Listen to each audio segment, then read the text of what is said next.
Think अच्छे ही होंगे।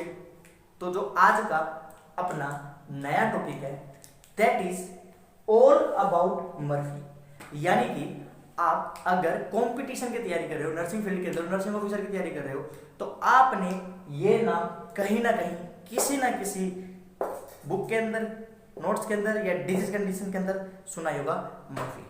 Murphy से रिलेटेड 4-5 ऐसी चीजें आती है जो इसको जो डिजीज कंडीशन या फिर जो इसका जो भी एबनॉर्मलिटी या फिर जो भी जो इसका साइन आता है वो बताता है, ठीक है। तो मैं आज आपको एक लाइन के अंदर सारा उससे मर्फी से रिलेटेड समझाने की कोशिश करता हूं। तो चलिए शुरू करते हैं।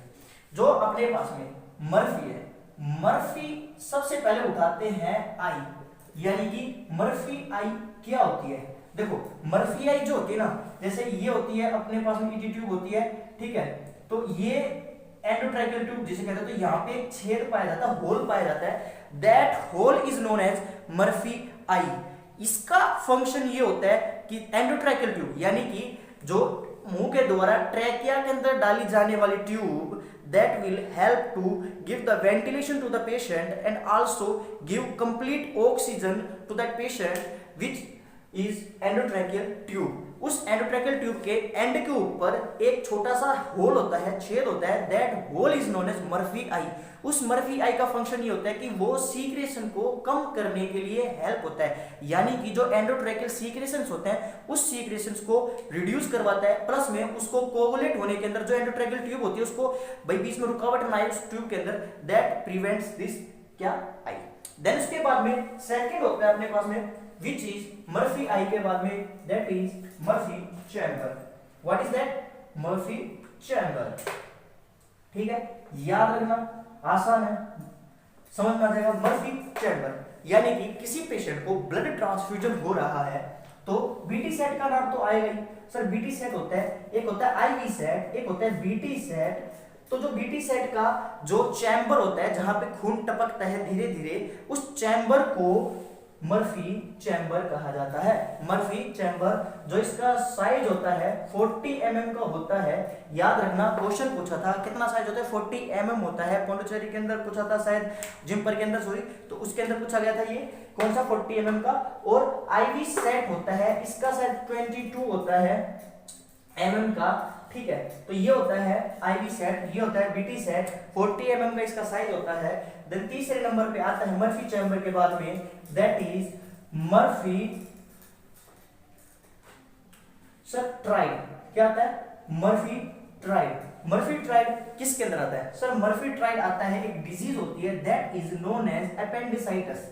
अपेंडिसाइटिस के अंदर जब ये अपेंडिक्स है इसके अंदर इन्फेक्शन हो जाता है। इससे रिलेटेड मैं आपको 2-4 बातें बता देता हूं। अपेंडिक्स मोस्ट कॉमनली जो इन्फेक्शन होता है वो फिकलिथ की वजह से होता है। फिकलिथ इन द सेंस कोई भी अपने पास में स्टूल का अगर कोई सब्सटेंस जाके फंस जाता है किसके अंदर, अपेंडिक्स का जो वेस्टिजल ऑर्गन होता है इसका कोई फंक्शन नहीं होता बॉडी के अंदर। पहले के जमाने में होता था जब अपन घास वगैरह खाते थे उस टाइम पे, तो जो उसका स्टार्च होता है उसका एब्जॉर्बेशन के अंदर हेल्प होती थी। आज इसका कोई फंक्शन नहीं है किसका, अपेंडिक्स का। तो उसके अंदर कोई भी फिकलिथ यानी कि कोई भी स्टूल का यानी कि जो अंदर वेस्ट मटेरियल होता है उसका कोई सब्सटेंस जाके कोगुलेट हो जाता है, फंस जाता है, ओकुलेट हो जाता है, उस स्टेट को कंडीशन को इन्फेक्शन कर देगा, एपेंडिसाइटिस कहा जाएगा। मेन जो इसके साइन होते हैं एक तो होता है मर्फी ट्राइड देखने को मिलेगा। मर्फी ट्राइड का मतलब ये है सर ट्राइड यानी कि 3 और पेन, फीवर और vomiting, this is triad, that is known as Murphy triad, ठीक है। और बाकी इससे रिलेटेड स्टोकवे साइन होता है, रोविंग साइन होता है, और इससे रिलेटेड अगर हाँ स्टोकवे साइन होता है, रोविंग साइन होता है, और फिर इससे रिलेटेड, ठीक है, पेन, फीवर, वोमिटिंग हो गया, अपेंडिसाइटिस के अंदर पाया जाता है मर्फी ट्राइड हो गया। और मर्फी की जगह अगर मैं यहाँ पे डर्फी कर दूं, ठीक है, और स्टेरॉइड को हटा दूं तो ये हो जाएगा क्या कि सर डर्फी हो जाएगा। किसके अंदर हो जाएगा? ये भी सर अपेंडिसाइटिस के अंदर ही होगा। पेन, फीवर, वोमिटिंग था Murphy triad and that appendicitis have Murphy sign, that is क्या होगा कि sir that is known as abdominal pain होगा। कब होगा सर? एब्डोमिनल पेन होगा, ठीक है, एब्डोमिनल पेन होगा। कब होगा? सर एब्डोमिनल पेन होगा तब होगा जब इसके अंदर आदमी सांस लेगा, कफिंग करेगा, खांसेगा, दैट स्टेट दैट कंडीशन के अंदर अगर एब्डोमिनल पेन होता है उस स्टेट को कहता है डर्फी साइन, जो कि अपेंडिसाइटिस के अंदर देखने को मिलती है, और Murphy tried which is also seen in appendicitis, ठीक है। देन उसके बाद में डर्फी साइन अपेंडिसाइटिस हो गया, ठीक है। मर्फी और इससे क्या मर्फी ट्राइड हो गया, ठीक है। अब इसके बाद में अगला जो वो आता है इससे रिलेटेड चीजें आती है, that is sir Murphy tried हो गया, ठीक है, डर्फी हो गया। देन उसके बाद में मर्फी साइन हो गया, मर्फी चैम्बर हो गया, डर्फी साइन हो गया, ठीक है। तो ये थे, और एक होता है सर मर्फी साइन, ठीक है। क्या होता है sir Murphy, MURFY, Murphy and sign. Murphy sign किसके अंदर होता है सर, ये होता है कोलियोसिस्टाइटिस के अंदर। किसके अंदर होता है सर, कोलियोसिस्टाइटिस के अंदर होता है, यानी कि मर्फी साइन। डिजीज का नाम क्या है, कोलियोसिस्टाइटिस हो जाती है। कोलियोसिस्टाइटिस के अंदर क्या देखने को मिलता है सर, इन्फेक्शन हो जाता है। किसका हो जाता है सर, जो ये बाइल का जो सीक्रेशन होता है, ठीक है, जो डक्ट होती है उसका इन्फेक्शन हो जाता है, कोलियोसिस्टाइटिस कहा जाता है। गोल ब्लैडर का इन्फेक्शन हो जाता है, वहां पे उस स्टेट को कोलियोसिस्टाइटिस कहा जाता है। क्या देखने को मिलता है, मर्फी साइन देखने को मिलता है। मर्फी साइन क्या होता है sir, patient can not enable to या फिर enable to take deep breath, यानी कि डीप ब्रेथ नहीं ले पाएगा, ठीक है, गहरी सांस नहीं ले पाएगा। This is known as Murphy sign, ठीक है। याद रखना, आसान था, कोई बड़ी बात नहीं, ठीक है। तो ये थे सारे रिलेटेड।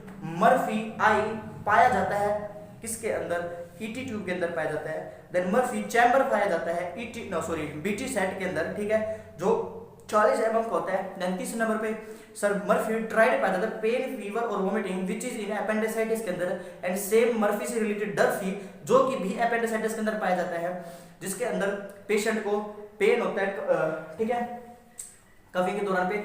और बाकी इसके अलावा और मर्फी साइन होता है जिसके अंदर sir patient enable to take deep breath, लंबी गहरी सांस नहीं ले पाएगा। This is all about what Murphy, ठीक है। अब इससे ये तो हो गया एक टॉपिक, ठीक है, ये था इंपॉर्टेंट मर्फी से रिलेटेड। एक चीज मैं और क्लियर कर देता हूं सारों से रिलेटेड, दैट इज दो चीज और बता देता हूं मैं। दो चीज से रिलेटेड क्या सर, एक तो होता है रेडमान सिंड्रोम, ठीक है, रेडमान सिंड्रोम। ये किसके अंदर पाया जाता है सर, ये पाया जाता है वैनकोमाइसिन ड्रग होती है वो करवाती है, ठीक है। तब इसकी एडवर्स इफेक्ट का तो कोशिश होती है वैनकोमाइसिन की, जब रेडमान सिंड्रोम पाया जाता है, रेड दिखने लग जाता है, ठीक है। अब ये तो हो गया सर रेड की स्टोरी, ठीक है। The second one is sir blue, ठीक है। ब्लू यानी कि सर जिस इंसान को ब्लू दिखने लग जाता है, ठीक है, ब्लू मान सिंड्रोम मान लो, फिर ब्लू दिखने लग जाता है, ठीक है, ब्लूइश दिखने लग जाता है, ब्लूइश दिखने लग जाता है, वो होता है, कौन करवाता है sir, that cause by the sildenafil citrate. अब आप बोलोगे कि सर ये क्या चीज है, sildenafil citrate is a chemical substance that is used in a Viagra. नाम तो आपने सुना ही होगा, Viagra, what is that, that is used in the erectile dysfunction. ये दुनिया जानती है, मैं आपको बताता हूं।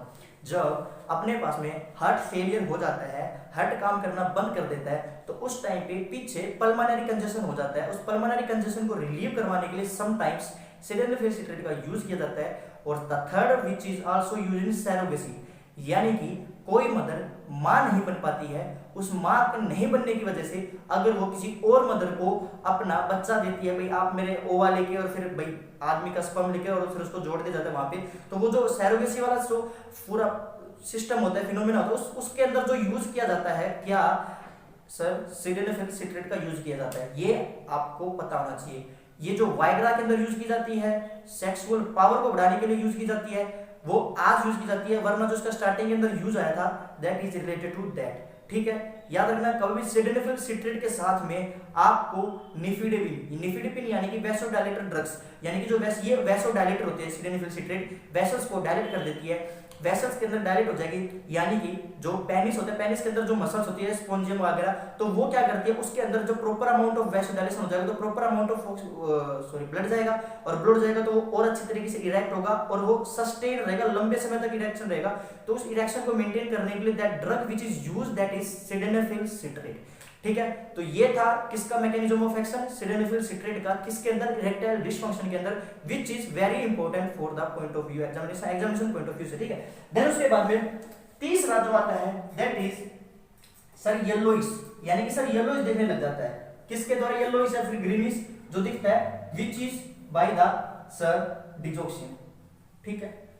डिजोक्सिन होता है सर, ये क्या करता है, जब इसकी टॉक्सिसिटी येलोइश ग्रीनिश देखने लग जाता है, पेशेंट को डिजोक्सिन कब दिया जाता है, जब दिया जाता है जब उसका दिल काम करना बंद कर जाता है, फैल जाता है कि भाई देखो मेरा काम है पंप करना ब्लड को थ्रू आउट आवर बॉडी, और भाई मैं नहीं कर सकता, और तब ये नहीं कर सकता तो उस टाइम पे डिजोक्सिन बाहर से दी जाती है। ये पॉजिटिव आइनोट्रोपिक्स होती है, आइनोट्रोपिक्स वो जो हार्ट की रेट को बढ़ा दी जाती है, और नेगेटिव क्रोनोट्रोपिक्स होती है, यानी कि ये क्रोनोट्रोपिक्स वो ड्रग्स होती है जो हार्ट रेट की डिक्रीज कर दी जाती है, ये नेगेटिव होती है क्योंकि ये सब भाई बढ़ाती तो नेगेटिव लगाएगा, और ये डिक्रीज नहीं करती है बढ़ाती है हमेशा, तो ये नेगेटिव क्रोनोट्रोपिक्स होती है और नेगेटिव ड्रोमोट्रोपिक्स होती है। तो याद रखना ये रिलेटेड था डिजोक्सिन से, ग्रीनिश येलोइश जो आंखों से दिखने लग जाएगा, that is related to the toxicity of the digoxin.